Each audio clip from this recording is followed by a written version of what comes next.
The western part of Mexico is our next subregion. Its location is intuitive enough.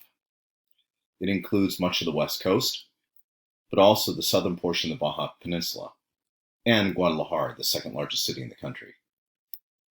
You can see the area we are talking about circled here. Again, it's the west coast, the western mountains, the Sierra Madre Occidental, southern Baja, and Guadalajara.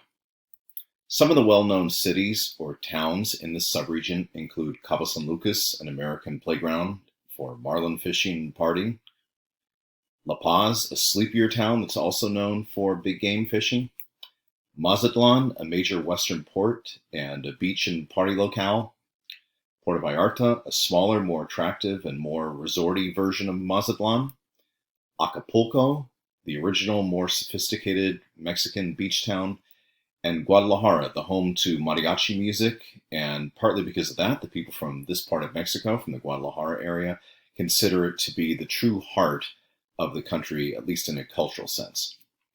Western Mexico had early and heavy Spanish imprint put on it.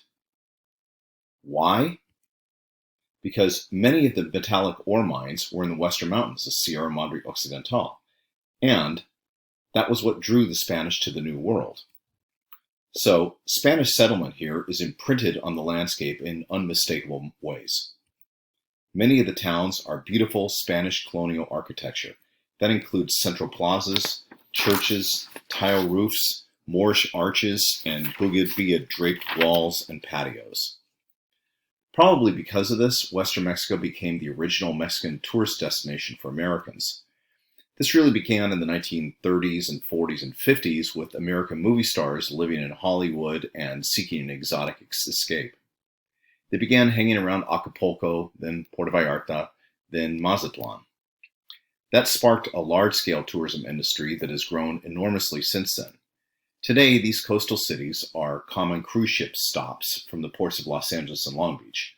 Although lots of money is made off of these ships funneling people to the west coast of Mexico, one is really left wondering if the people disembarking from those cruise ships are actually experiencing Mexico or whether they are instead getting a version of adult Disneyland. This is Mexico after all, so there is a problem to point out, and it's the illicit drug industry. It seems not only tourists like Western Mexico, but many of the drug kingpins like it also. So this area has been a center for the trafficking of illegal drugs like cocaine and methamphetamines. That has led to significant corruption because the police and judges are bought off by the drug dealers so that they will look the other way. And of course, billions of untaxed dollars are made annually off of these drugs. And the unfortunate reality is that violent crime and murder are, how shall we say this, not uncommon in this part of the country.